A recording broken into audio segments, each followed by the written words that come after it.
Bueno, buenas tardes para todos y todas. Estamos hoy aquí con el profe Mario Noriega, tratando de hacer un ejercicio y es preguntarnos sobre el POT, Plan de Ordenamiento Territorial, que cursa en este momento en el Consejo de Bogotá y que ha planteado esta administración distrital de la señora alcaldesa Claudia López. Profe Mario, buenas tardes, ¿cómo está? Buenas tardes, John Freddy. Con mucho gusto estoy aquí y agradezco la invitación.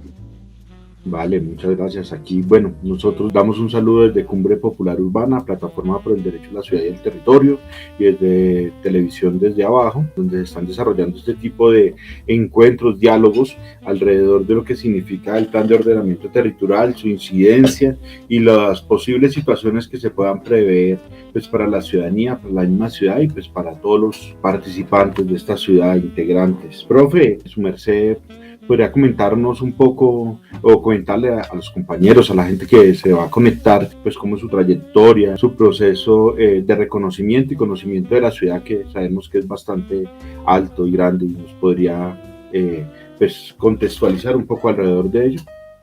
Bueno, pues yo soy de formación arquitecto, con una maestría en diseño urbano y toda la vida, que ya es bastante larga, me he dedicado a los temas urbanos en un taller, una oficina que monté hace más de 30, 40 años.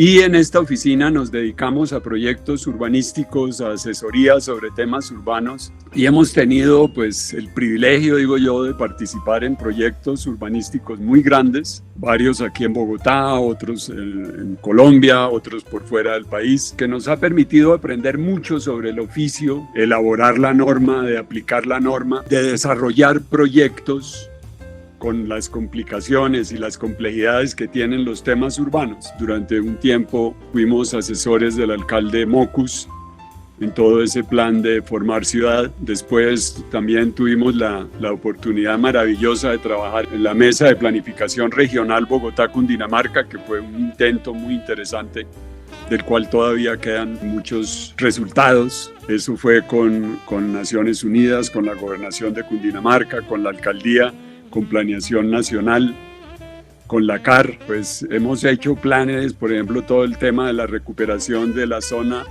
afectada por el Nevado del Ruiz, por el volcán, todo el tema de Armero, toda esa zona.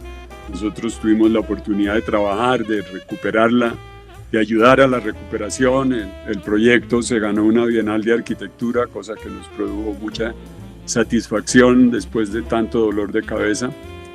Y últimamente nos hemos dedicado a una tarea que tiene mucho que ver con esto de la norma, porque es trabajar con universidades para plantear los planes maestros de crecimiento, cómo se integran a la ciudad, qué implicaciones tiene cuando una universidad está dentro de un barrio o en una zona periférica o por fuera de la ciudad o en una zona comercial.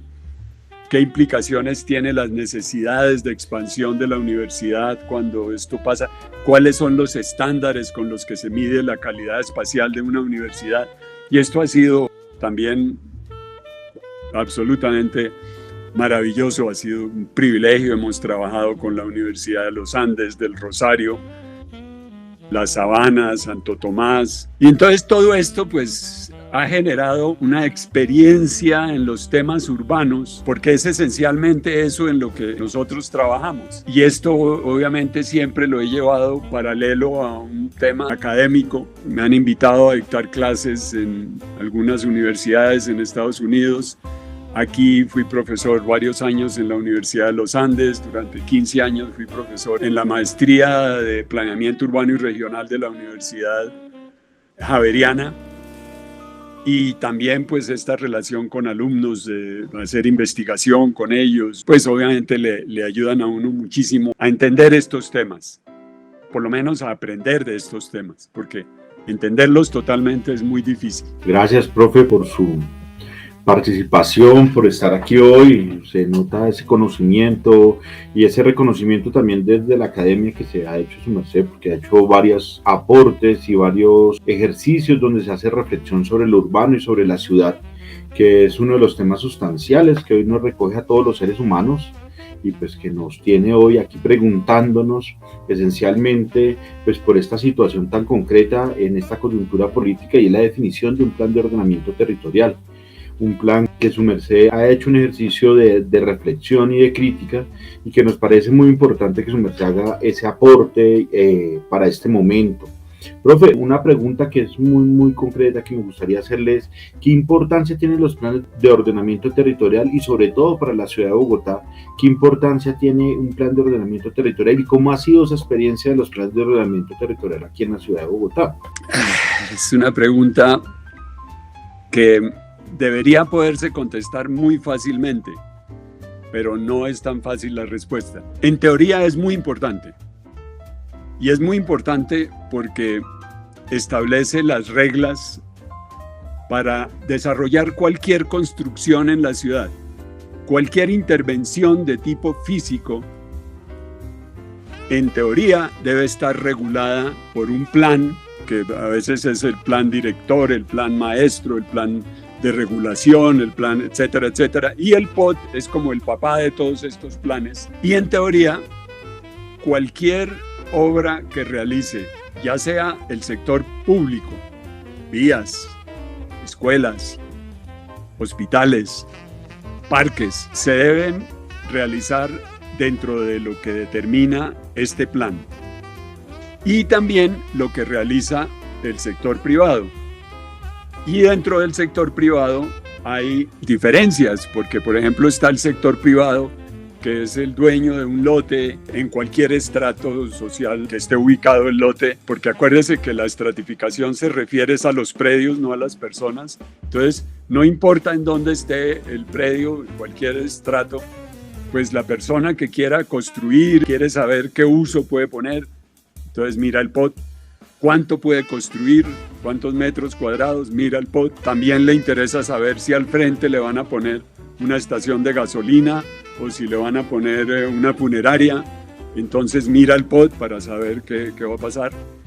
También miran el POT los que hacen el negocio inmobiliario, no el pequeño constructor, la persona que tiene su lote o su casa o lo que sea, sino los que realmente hacen negocio inmobiliario, las grandes inmobiliarias. Ellos miran para saber en dónde compran, cuánto pueden construir, en dónde pueden hacer más negocio, que es la función de ellos, con toda la lógica pues que eso tiene. Y por último está la gran cantidad de gente que hay estadísticas que dicen que puede ser casi el 50% de la ciudad, hay alguien que dice que es más, que construyen la ciudad y no miran el POT, realmente no les importa, porque son todos esos barrios periféricos, barrios piratas, barrios de urbanizaciones ilegales, donde simplemente se construye como puedan. Entonces, digamos que hay un gran porcentaje de la ciudad que en teoría debería manejar el POT, pero no lo hace. Entonces, ¿qué importancia tiene el POT? Depende de a quién le pregunta. Y entonces ahora le vuelvo a contestar la pregunta, porque si usted le pregunta al Estado, el gobierno municipal o el gobierno distrital, le va a decir, claro, yo sigo el POT. Pero cuando usted mira el POT actual, lo primero que descubre es que el POT actual tiene una línea de metro que sale del suroccidente, pero sube a la séptima, baja por la 72, que no tiene absolutamente nada que ver con la línea de metro que se terminó haciendo. O sea, el distrito hizo un proyecto, hizo una línea de metro y la incumplió, no la siguió. Lo mismo pasa con una cantidad de obras que hace la misma municipalidad, que dice, aquí quiero hacer un hospital, la norma no permite, bueno, pues cambiemos la norma, aquí quiero. Mire, eso llega al punto que, por ejemplo, uno de los proyectos estrella de esta administración y del POT se llama Lagos de Torca, que es toda esa urbanización hacia el norte, entre Bogotá y Chía, y eso está en el POT, pero resulta que eso ya se aprobó como decreto y se está tramitando proyectos desde antes de aprobar este POT. luego tampoco con juicio se sigue lo que dice el POT. Entonces, ahora, y si usted le pregunta a un urbanizador, él le va a decir, es importantísimo. ¿Por qué? Porque ellos tienen que seguir unas reglas para la venta, para definir todo el tema de la propiedad predial. Para ellos es importantísimo saber, sobre todo, con cuál norma compran y con cuál norma venden. Porque ahí está el gran negocio inmobiliario. Todos los teóricos del desarrollo urbano dicen que el gran negocio inmobiliario está en comprar con una norma, ojalá de baja densidad, y después cambiar la norma y vender el mismo sitio, pero con una norma de alta densidad. Las utilidades que se generan ahí pues son absolutamente maravillosas. Pero, ¿sí ve lo difícil su pregunta? Sí, claro, depende de la perspectiva, de la posición que se vaya a tomar, depende del lugar y el interés político y económico en el que se juega, ¿no? Por eso la discusión sobre el POT es una discusión que la ciudadanía y sobre todo la sociedad civil debería estar al tanto, porque ahí se están definiendo pues, los órdenes de la ciudad y también está en juego pues, una correlación de fuerzas económicas y políticas sobre la definición específica de hacer uso y apropiación de la ciudad, ¿no? Como lo ha planteado pues, en esas críticas que ahorita vamos a entrar un poco a que su merced las desarrolle, las plantee, porque en un documento su merced hace unas críticas muy fuertes al plan de ordenamiento territorial que está en curso, ¿no? En esa lógica o en esa línea, su merced sostiene que el POT que está en proceso de aprobación del Consejo tiene un alto nivel de complejidad, de excesiva extensión y de coherencia, y en últimas que no está terminado. Que ha hecho ese ejercicio, que lo ha revisado con rigurosidad, cómo sustenta esta posición y pues qué situaciones generaría una aprobación de un POT con estas características. Yo creo que fue al punto clave de ese documento, esa publicación que escribí que se llamaba 11 razones para no aprobar este POT. Y en el fondo es porque no está listo. Las 11 razones, todas se enfocan a que no está listo. ¿Qué es estar listo? Primero, que sea claro. Fíjese que hace un momento estábamos hablando de que el POT determina como las reglas del juego para que actúe la ciudad, para que actúen los propietarios pequeños, para que actúen los grandes inversionistas y para que también actúen hasta los barrios ilegales y todo esto. O sea, cuando ese es el público del POT, es muy importante que sea lo más claro posible. En la medida en la que sea claro, es útil, primero. Segundo, es importante que los resultados que se esperan se logren. Y entonces que la norma diga, queremos que la ciudad desarrolle lo más eficientemente posible esa demanda de vivienda que va a haber en los próximos 12 años, que es el plazo para el cual, según la ley, se debe redactar un POT. Y entonces, si es claro cuál es el área donde se debe ubicar esta vivienda, es claro también dónde se deben ubicar los servicios que se necesite para la población que va a crecer con esta vivienda. Y al final, pues, ¿qué es lo que sale de esto? Que se hace un proceso de planeamiento coherente, por pasos, con cierta lógica. Si eso no es claro y si lo que produce el POT es lo contrario de lo que está planteando, por ejemplo, que las viviendas no se ubiquen donde el POT dice, los servicios no se sepan dónde ubicarlos porque no se sabe en dónde va a aparecer la vivienda, se logra algo, eso que llaman los efectos no deseados, que en una ley son complicadísimos, porque a veces van en contra de lo que la ley quiere. Entonces, esencialmente, el POT en este momento, primero, no es claro. Segundo, creo yo en algunos ejercicios que hice, y ahora podemos hablar de eso, da unos resultados contrarios a lo que el mismo POT plantea.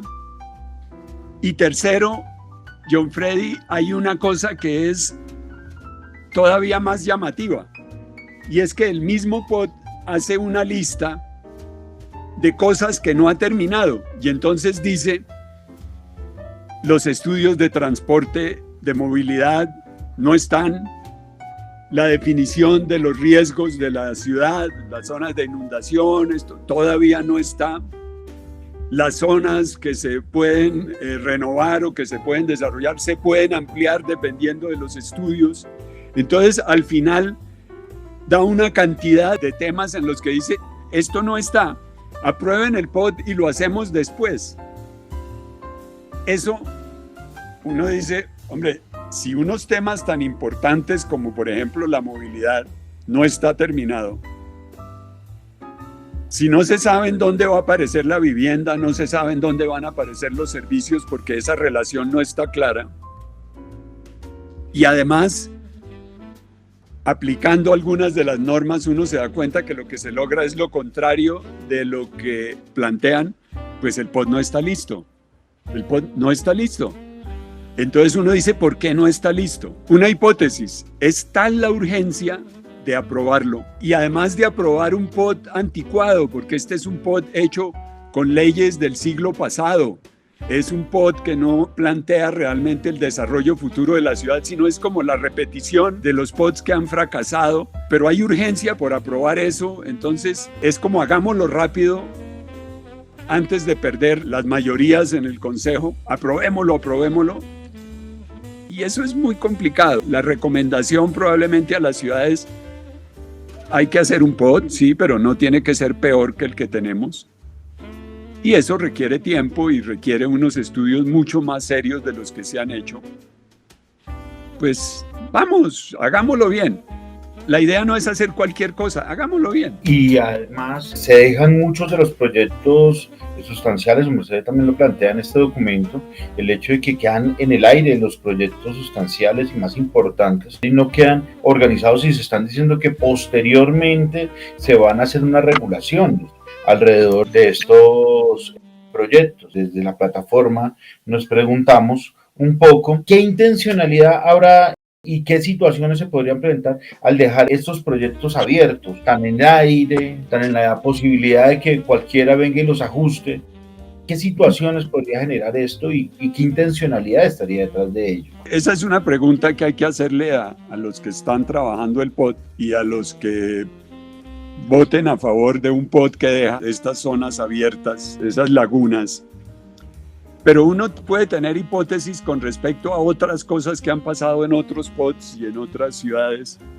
Y es que entre más indefinido esté un POT, pues más poder tiene el que maneja el POT, porque depende de lo que quiera aprobar. Cuando la norma es clarísima, el ciudadano tiene una defensa muy importante. Pero cuando la norma es confusa, el que manda es el funcionario, el burócrata.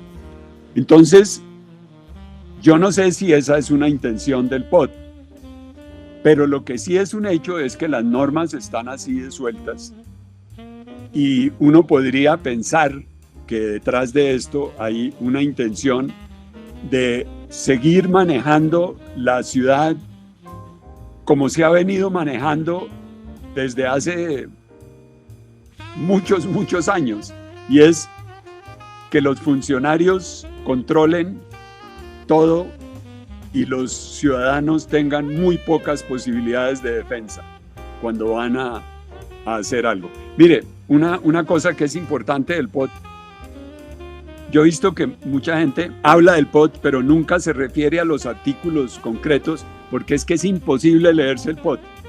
Cuando usted tiene más de 500 artículos, leerse eso es una locura.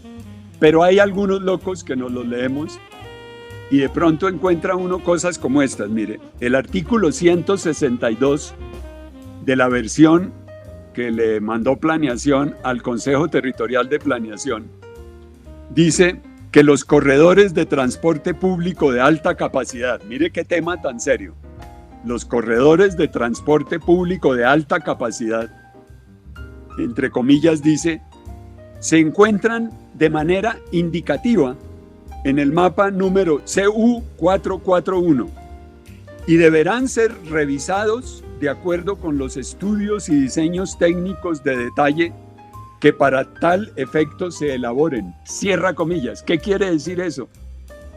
que uno de los temas cruciales del planeamiento, que es por dónde va el transporte público de alta capacidad, queda en el aire. ¿Qué intención hay detrás de esa cantidad de artículos que quedan sin definir y de temas que quedan absolutamente en el aire?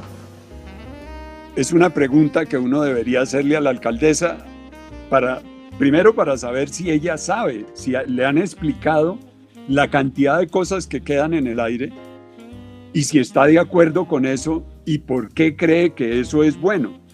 Porque el tema es muy serio y eso vuelve a la pregunta suya. Es que el POD no está terminado. El POD apenas está en su proceso de formulación. Claro, profe. Bueno, en varias charlas que hemos hecho alrededor del documento que su merced propuso y esta crítica tan fuerte, hay un cuestionamiento que nos hacíamos y es si el plan de ordenamiento territorial está de esa manera, está incompleto, no se ha terminado, ¿por qué esa intencionalidad y esa evidencia que su merced también nos hace ver, el hecho de demoler la ciudad? Porque casi que se piensa cambiar todo el paisaje, todas las condiciones históricas, arquitectónicas y demás de la ciudad, porque esa intencionalidad tan fuerte de demoler la ciudad casi y de utilizar el suelo al máximo, de dar una hiperdensificación, que eso también nos preocupa, porque en últimas volvería a una ciudad sí concentrada, pero con unos déficits alrededor de servicios y de bienes, pero pues es como una propuesta muy fuerte que casi cambiaría toda la lógica social y cultural que tiene la ciudad y también iría hacia otra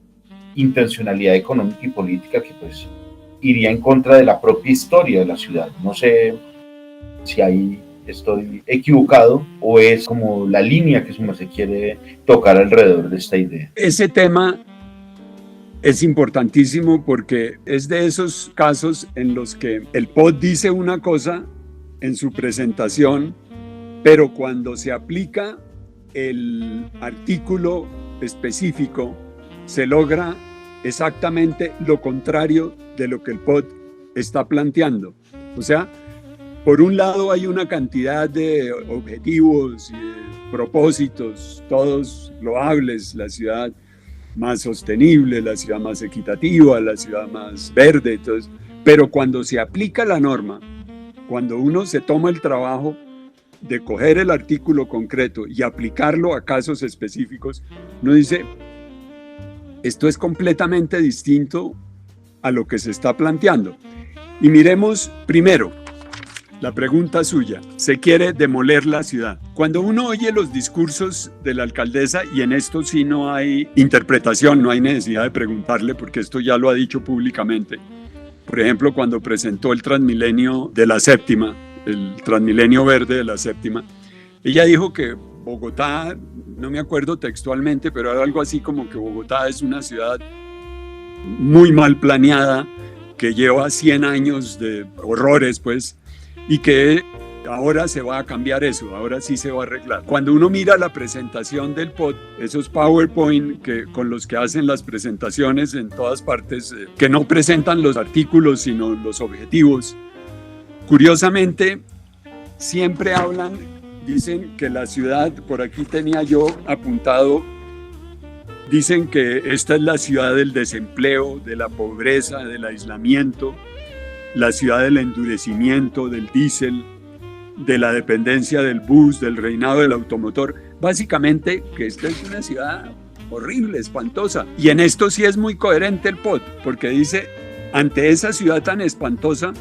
pues lo mejor que podemos hacer es tumbarla y volverla a hacer. Y mire cómo se logra, porque es que la manera como se logra es muy interesante y tiene que ver con su primera pregunta. ¿Se acuerda que yo le comentaba que el negocio inmobiliario está en poder comprar con una norma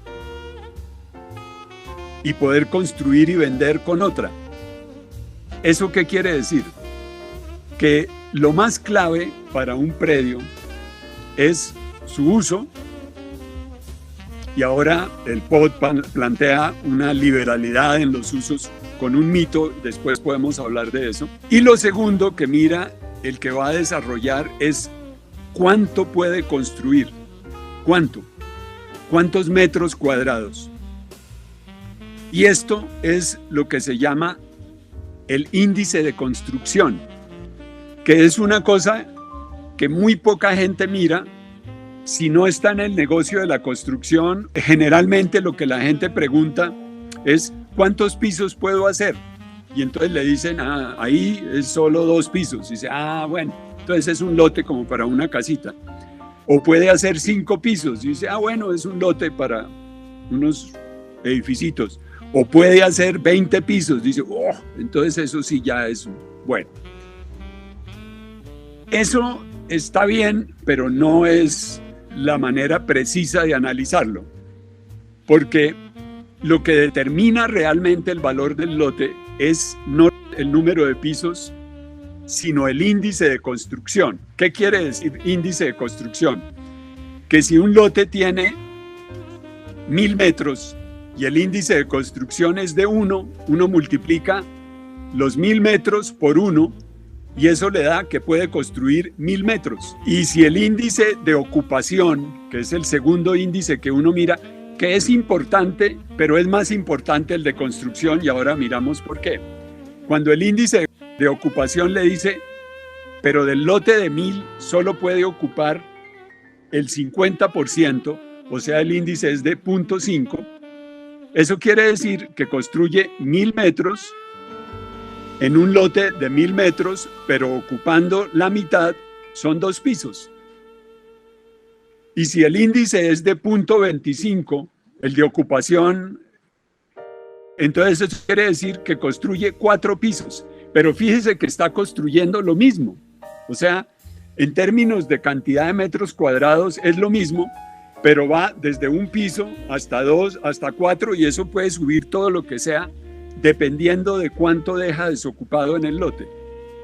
Entonces, cuando uno compra un lote, yo hice un ejercicio aplicando exactamente la norma que el POT le mandó al Consejo Territorial de Planeación. Decía que cuando uno compra un lote de 10.000 metros cuadrados, perdóneme, si compra un lote de 1000,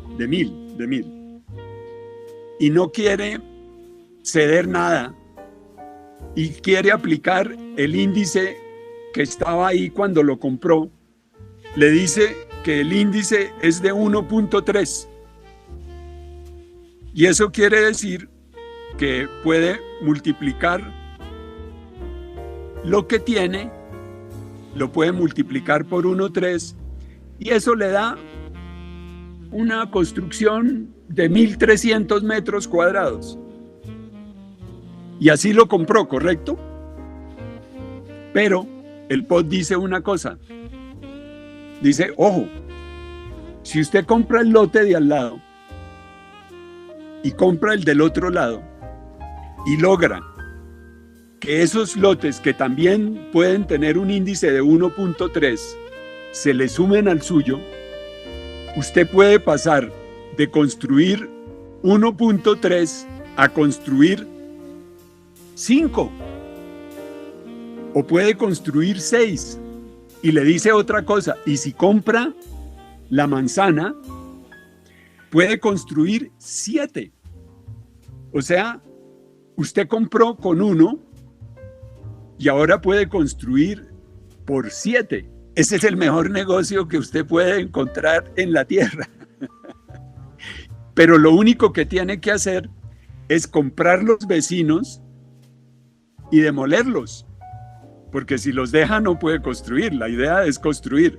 Y entonces en la esquina, pues 2 de esos vecinos los vuelve una plazoleta, y en vez de hacer un edificio de 5, puede hacer uno de 15, o de 20, o de 30.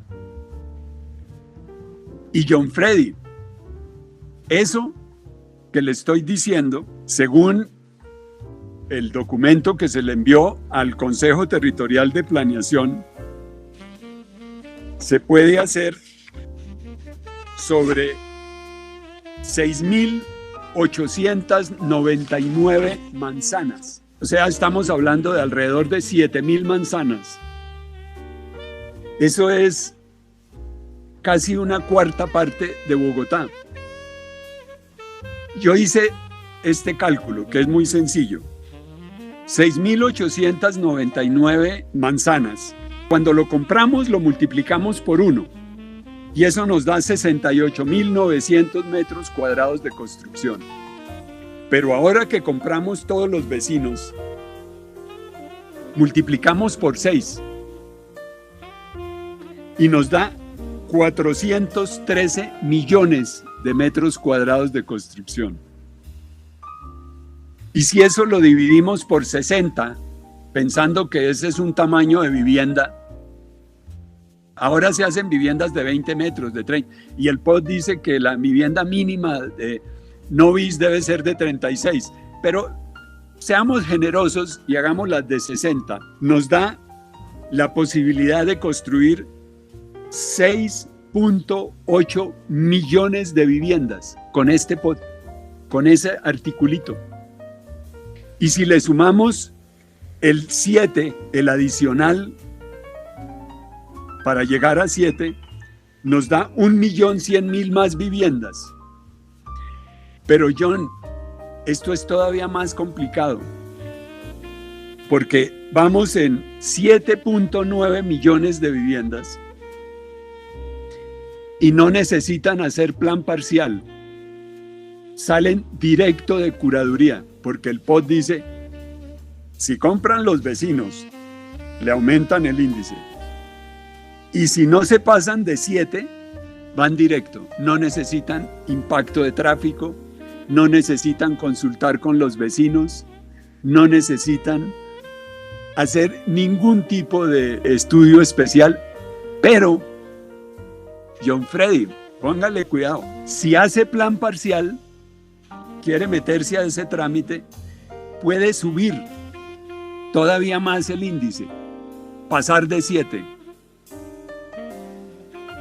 Y siempre volvemos a sus preguntas iniciales. ¿A cuánto? No dice, se lo deja al funcionario.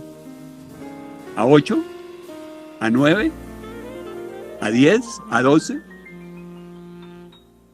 Eso que es, pero absolutamente crucial en términos del desarrollo de la ciudad, que es la diferencia entre un edificio de 5, de 15, de 30, de 40 pisos, en su esquina, en la esquina frente a su casa,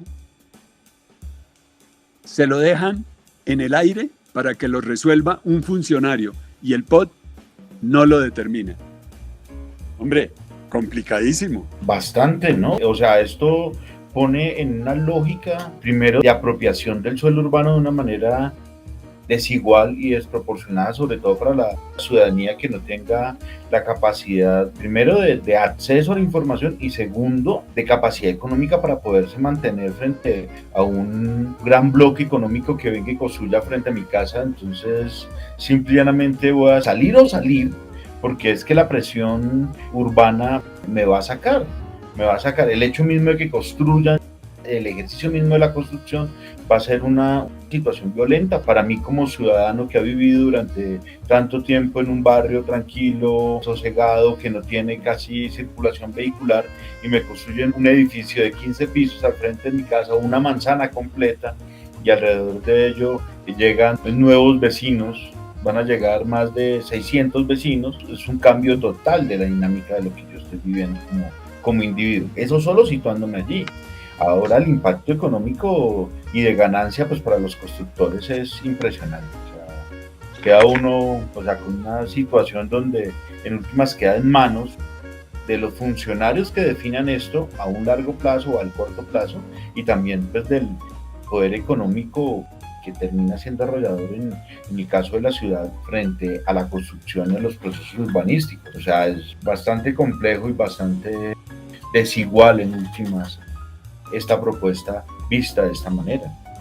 Y además, algo que me llamaba mucho también la atención allí en el documento que se me plantea es la hiperdensificación, que se me lo acaba de plantear, o sea, pasar de tener 1.000 metros cuadrados a 6.000, a 7.000 y sucesivamente, que eso en últimas también frente a lo que significa el acceso a servicios y derechos como servicios públicos, espacio público, significa pues un golpe a la construcción propia de lo que significa la ciudad, pero además las ciudadanías y las ciudadanías que están allí en medio. Su merced, frente a la hiperdensificación también planteado desde esta manera, ¿cómo nota ese plan de ordenamiento territorial y esos impactos? Es clarísimo. Mire lo que usted estaba diciendo, John Freddy.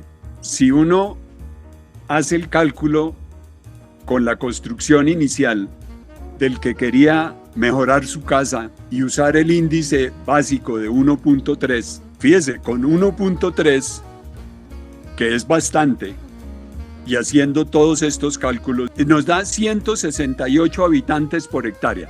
¿Qué quiere decir eso?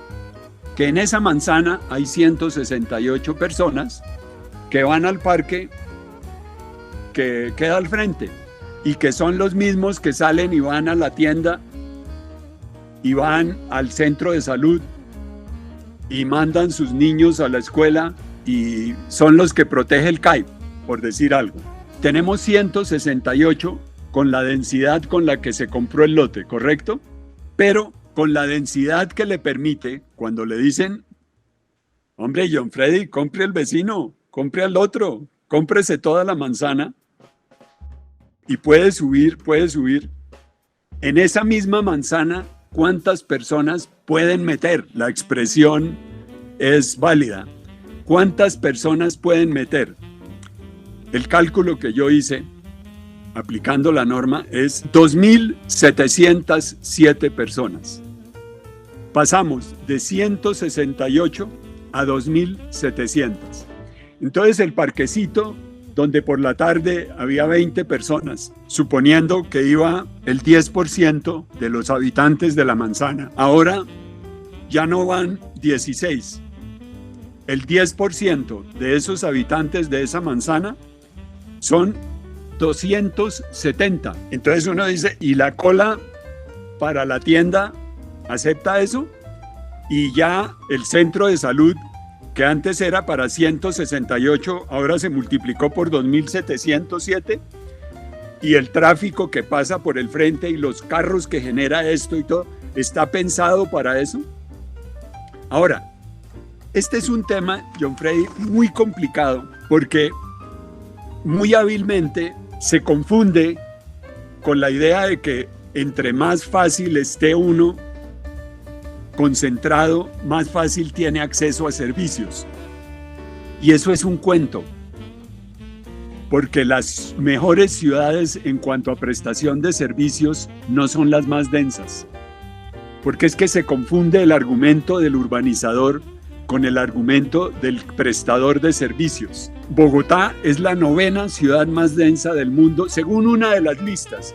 Según la lista que uno mire, va a aparecer de pronto de 4ª, de pronto de 15, de 12. Yo tomo una lista que es la de citymayors.com, porque muy claramente dice estas son las ciudades más grandes del mundo. No mezcla ciudades de 1 millón de habitantes o de 500.000 habitantes con ciudades de 5 millones, sino que usa las ciudades de 2, 3, 4, 5 millones para arriba. Y Bogotá, dentro de las ciudades del mundo, es la 9ª más densa. En América no hay ninguna más densa. Y todas las que están por encima de Bogotá son ciudades complicadísimas. Karachi, Lagos, Mumbai.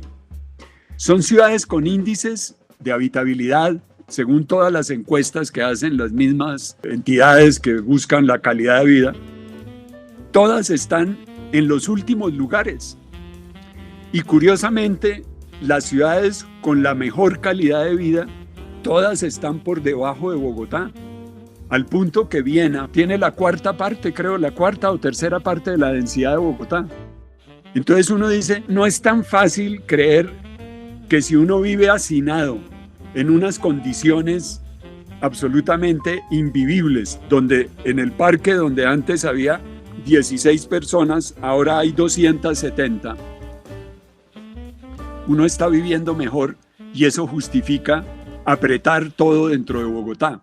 Lo que han hecho muchas ciudades en situaciones similares a Bogotá, que han requerido construir vivienda adicional, lo que han hecho es manejar región, establecer un sistema de núcleos, además núcleos que pueden ser densos, si quiere, igual que Bogotá, o con una densidad, por decir algo, de 90 habitantes por hectárea, no necesariamente de 130, de 150 o de 200 habitantes por hectárea. ¿Qué es lo que saca uno de la conclusión de esto? Que hay formas de hacerlo bien y que no es necesario hacinar, concentrar, además en tiempos de pandemia, a la gente en situaciones que obviamente no coinciden con las mejores condiciones de vida de todas las ciudades del mundo. Pero esto es un tema que genera discusión inmediatamente, porque mucha gente dice, no, yo prefiero un apartamento chiquito en un edificio de 25 pisos sin suficiente espacio público, porque esa es la otra cosa, y es que entre más densidad, menos espacio público. Según el cálculo que yo hice con este ejercicio y aplicando solamente esta norma, me da 1 metro de espacio público por persona. Y se supone que las ciudades con mejor calidad, Curitiba, bueno, dicen que Bogotá debería tener 10 y tiene hoy alrededor de 4 y pico, depende de dónde se mide, pero en promedio creo que es 4,5. Con esto aumentamos la diferencia, cada vez lo hacemos peor. Y si usted mira ciudades como Curitiba, que es el ejemplo porque allá se inició todo este tema del Transmilenio, ellos tienen 50 metros cuadrados por habitante. Y si mira a Viena, de la que estábamos hablando hace un rato, tiene 100. Y aquí estamos en 1. Entonces uno no sabe si esta gente que está tan a favor de la densidad está a favor de la calidad de vida o del negocio inmobiliario, porque es que al que más beneficia, obviamente, la densidad, la hiperdensidad. No la densidad, porque la densidad es buena. La densidad es lograr que coincida el número de habitantes con la cantidad de servicios, y entre más servicios, pues más habitantes. Sobre eso no hay que discutir. El problema es la hiperdensidad, es cuando no hay coincidencia entre los servicios, los espacios públicos y el número de habitantes. Profe, su merced acaba de citar algo que también me parece muy importante, es el hecho de que esta propuesta del plan de ordenamiento territorial, y con todos estos matices, ha olvidado situaciones coyunturales y territoriales.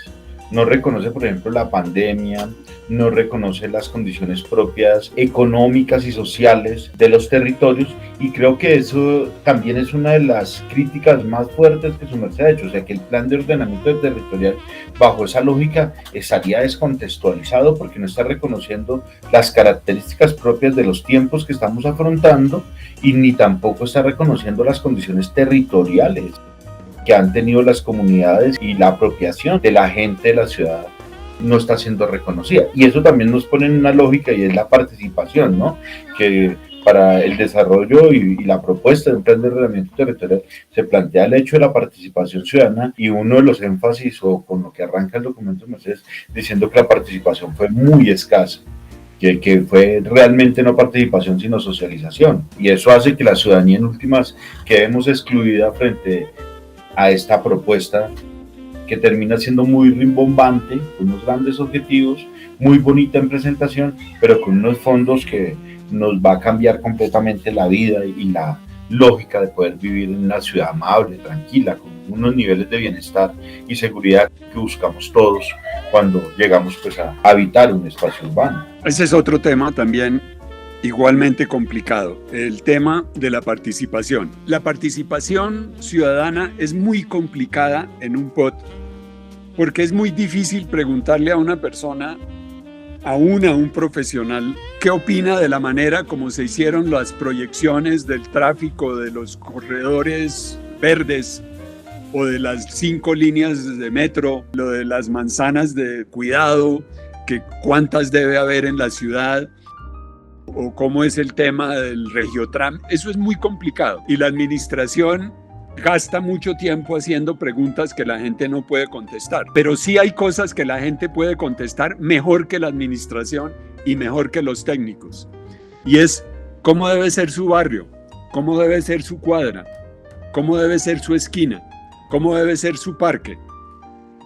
Y resulta que, primero, el POT, por ahí vi un trino hace poquito que me pareció buenísimo, que decían que el POT decía que había 27.000 sugerencias y que esas se habían incluido en el documento, pero si se miran con cuidado, esas no eran sugerencias sino quejas, y lo que se está planteando es gente que está descontenta con que le permitan que en cualquier sitio le pueden poner un bar, y lo que eso significa en términos de norma, que en cualquier edificio, que los barrios residenciales desaparecen, que ya no existe el concepto de barrio, que el número de zonas donde uno se puede sentir protegido ya desaparece, ya no se sabe en dónde, en qué sitio de Bogotá puede uno vivir tranquilo, porque en cualquier momento al frente le hacen un proyecto de renovación. La gran pregunta es, ¿el POT escuchó a la gente?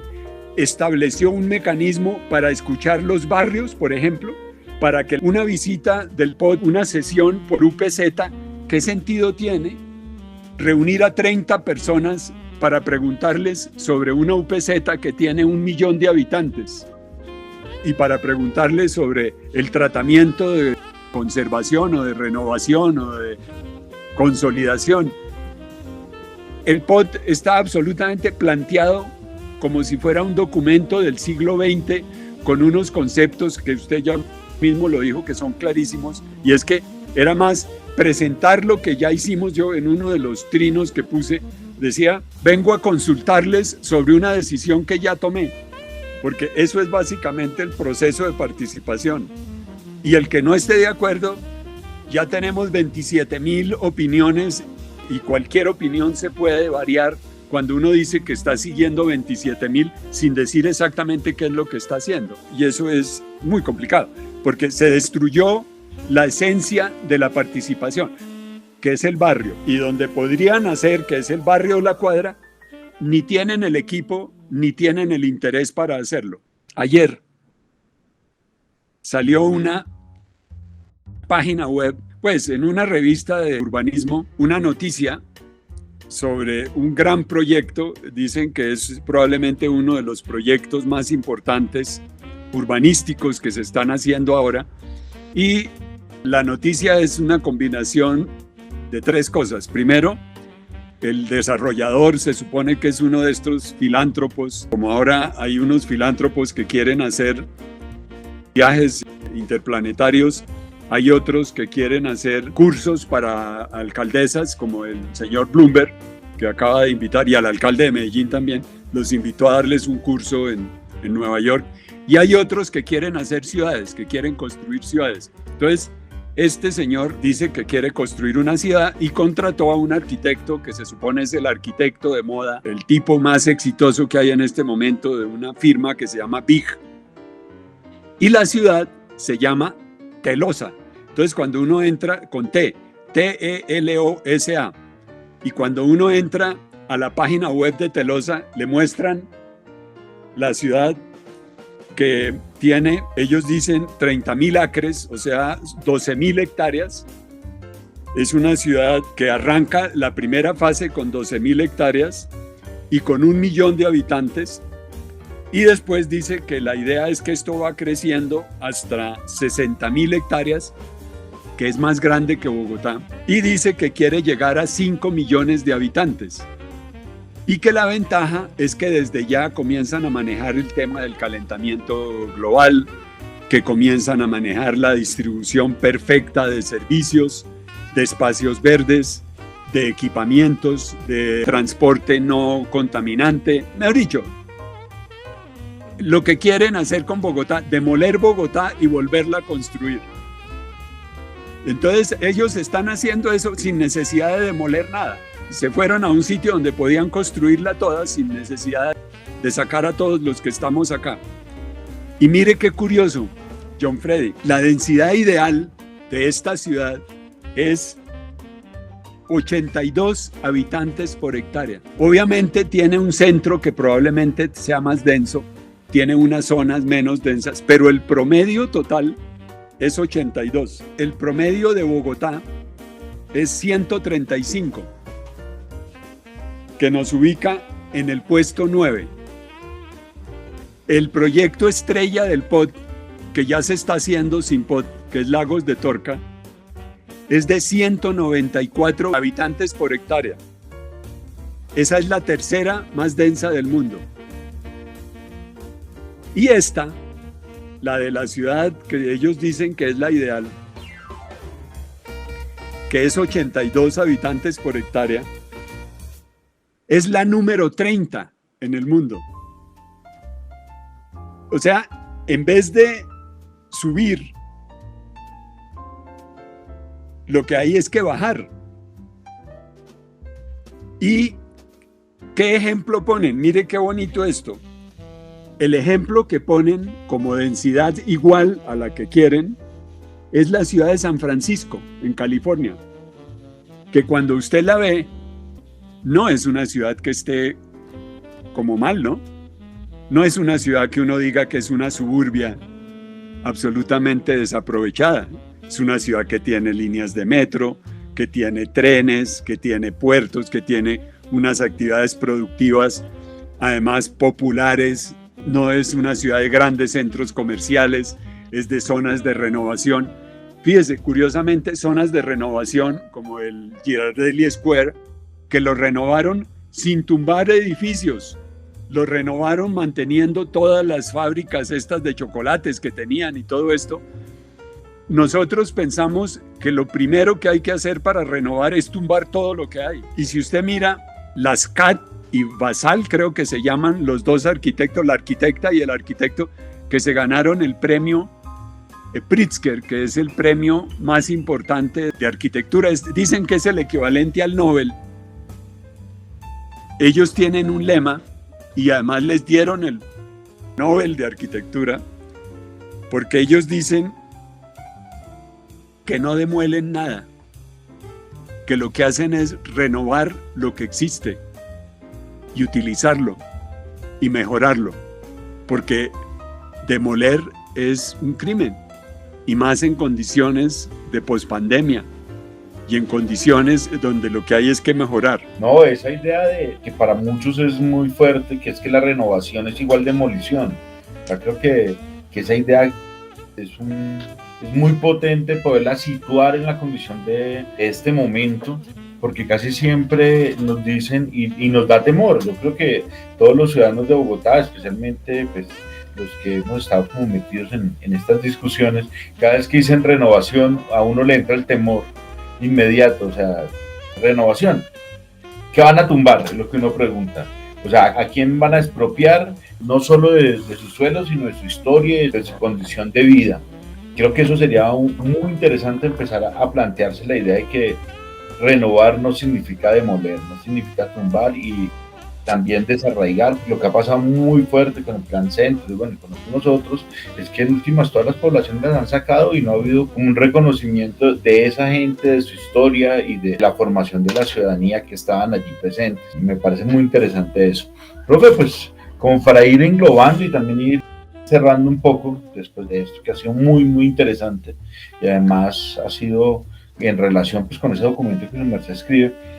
¿Qué elementos considera su merced que son importantes pues, para la proyección y formulación de un POT aquí en Bogotá? ¿Cuáles podrían ser los elementos en un momento determinado para poder construir un POT y pues que pueda reconocer y recoger todas estas discusiones? Como cuáles serían esos caminos que podríamos empezar a emprender nosotros pues para poder llegar a conciliar un plan de ordenamiento territorial que pues ponga todas estas dinámicas, tanto la construcción, los bloques económicos, las ciudadanías y pues las propuestas de una ciudad alternativa y además que pueda también confrontar y entenderse frente a las dinámicas cambiantes de como una pandemia, el cambio climático, porque son muchas circunstancias las que debe afrontarse cuando se piensa en un plan de ordenamiento territorial.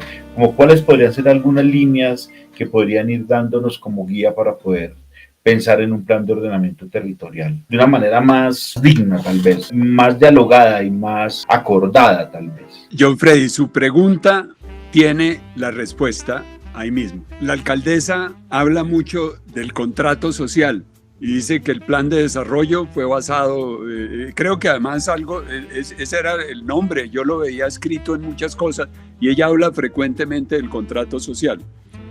Y uno supone que el contrato social es cuando se logra un equilibrio en un triángulo, uno pensaría, entre el Estado, el sector productivo, empresarial y el ciudadano. Y cuando el Estado protege al ciudadano de lo que hace el sector productivo y cuando permite que el sector productivo crezca y desarrolle todos sus propósitos sin afectar al ciudadano y manteniendo el Estado, se logra, digamos, un equilibrio. Lo que uno ve en este POD y se preocupa es que parecería que el gran contrato social es solamente entre dos, entre el sector productivo, además de un área solamente, que es la inmobiliaria, y el Estado, dejando al ciudadano completamente separado, dejando el barrio, dejando la comunidad. Y eso es lo que hace que sea tan complicado este POD, que en realidad no es un contrato social. Y mientras no sea un contrato social, es muy difícil que la gente se defienda y siempre va a haber protesta, siempre va a haber descontento porque no se siente protegido. A mí me parece increíble que diga Planeación que ha hecho tantas reuniones y sin embargo salgan comunidades y salgan barrios a protestar, a escribir cartas, a poner pancartas, a hacer... Eso es inconcebible, eso quiere decir que algo quedó muy mal. ¿Y qué quedó mal? Que no hay contrato social, que no se equilibró ese triángulo del Estado, de todo este sector productivo. Además, porque el sector productivo no es solamente el inmobiliario. Dicen que el 50% de la gente de Bogotá, las encuestas del DANE habla de un 50% de empleo informal. Eso no son grandes empresas, esos son pequeños talleres, esos son una cantidad de tiendas, talleres, lo que uno pensaría que genera empleo y que puede generar algo de riqueza. Pequeñas empresas de software, de servicios, etcétera, sobre todo esa combinación de servicios con las pequeñas empresas. Y resulta que el POD, cuando trata de tomar una decisión, la decisión siempre va en contra de la pequeña empresa porque como lo que se está incentivando es el aumentar el índice de construcción y lo que se está incentivando es comprarse al vecino y ojalá comprarse la cuadra, toda la manzana. Entonces, ¿qué es eso? Es una manera de desplazar empresas, de desplazar gente y de romper el contrato social. No hay forma de defenderse. Entonces yo diría que mientras el POD no se enfoque por ahí, todo este esfuerzo que están haciendo y de plata que han gastado es perdido. Y probablemente si esto sale aprobado, la próxima campaña de la alcaldía de Bogotá va a ser la de un alcalde o una alcaldesa que diga que ahora sí va a ser un POD de participación, porque esto es un tema muy serio. Y por último, hay un tema que también es importante y es el tema regional. Y aquí hay una experiencia. Madrid, España, estuvo en una situación muy similar a la de Bogotá, con una ciudad consolidada, con un crecimiento de población no muy grande, pero más en número de viviendas que en número de habitantes, porque no era por migración o por crecimiento vegetativo, sino simplemente que los hogares cada vez eran más pequeños y entonces iban a demandar más viviendas. ¿Y qué hicieron? Un proyecto regional con su red de trenes que establecieron un sistema de paradas en las municipalidades de tal manera que concentrando servicios y población en todo se armó una gran red regional. Y hoy para vivir en Madrid uno no tiene que vivir en el centro de Madrid, uno puede vivir en cualquiera de las municipalidades a 15 minutos en tren del centro de Madrid. Esa es la ciudad de los 15 minutos, porque está a 15 o a 20, máximo a 30 minutos de cualquier servicio metropolitano, del aeropuerto, de los estadios, de las bibliotecas, de los teatros, de los sitios de empleo, porque lo que hay es una red de transporte público absolutamente coordinada. No se tiene que vivir en el centro de Madrid tumbando todo lo que hay maravilloso alrededor del centro para meter torres de 20 pisos, sino vivir cerca a las estaciones regionales donde tiene todos sus servicios, donde tiene todo lo que necesita. Eso es un proyecto regional, es un proyecto denso, es un proyecto que tiene reservas Van der Hamen por todos lados, no solamente en el norte, sino por todos lados, porque entre cada municipalidad y la ciudad hay una reserva Van der Hamen, porque se está manteniendo los humedales, etcétera, etcétera. Entonces, yo diría que con esos dos elementos se podría quitarse la idea de que hay que hacer un post del siglo XX y pensar en el post del siglo XXI con participación, con el concepto del contrato social y el problema, mirarlo como un problema regional. Déjeme, le termino con esto.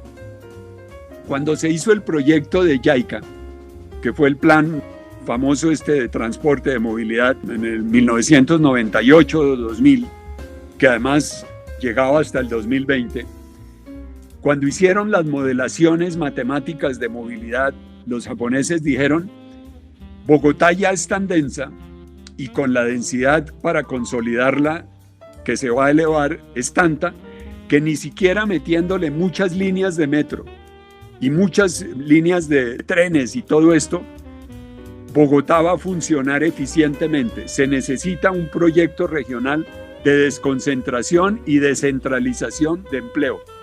Y decían, por lo menos el 30% de la población y del empleo debería distribuirse regionalmente, en polos. O si no, esto no lo soluciona nadie.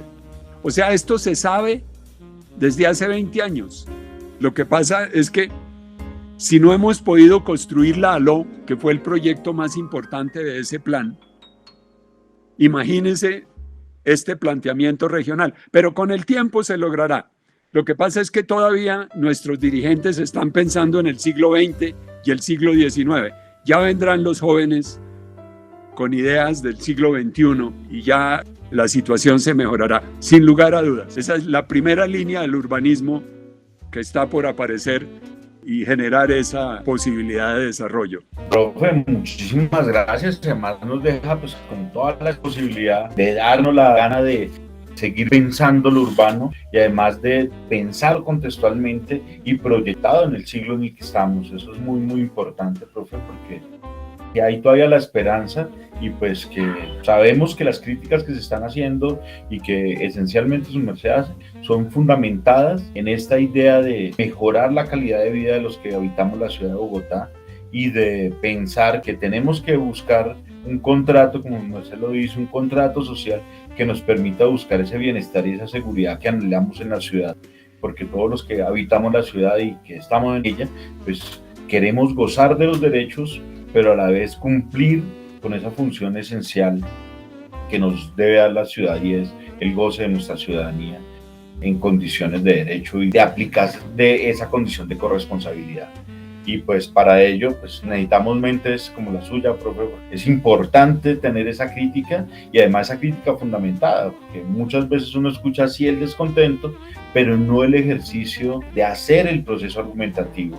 Y además de los pocos locos que se ponen o nos ponemos en esta tarea de leer un plan de ordenamiento territorial que se vuelve muy denso y termina uno como perdiéndose en ese mar de artículos y pues no teniendo claridad hacia dónde es que quieren dirigir la ciudad. Y en ese caso se ha descubierto y nos ha puesto muy claro hacia dónde es que se busca esta ciudad y los efectos que puede generar una propuesta de este tipo.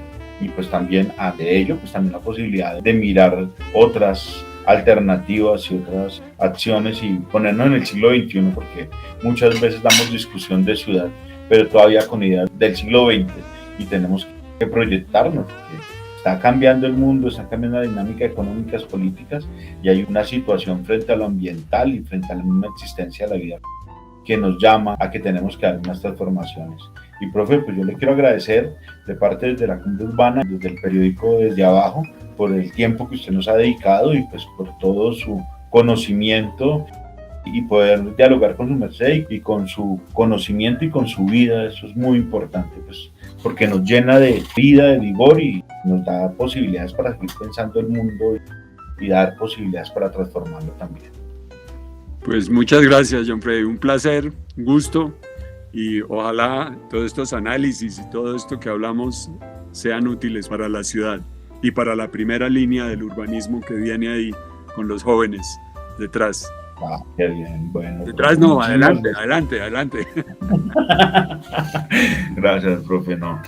Toca seguir las líneas que ustedes han construido también, que son muy importantes, y recogerlas porque es que el aporte de ustedes es muy importante. Bueno, muchas gracias.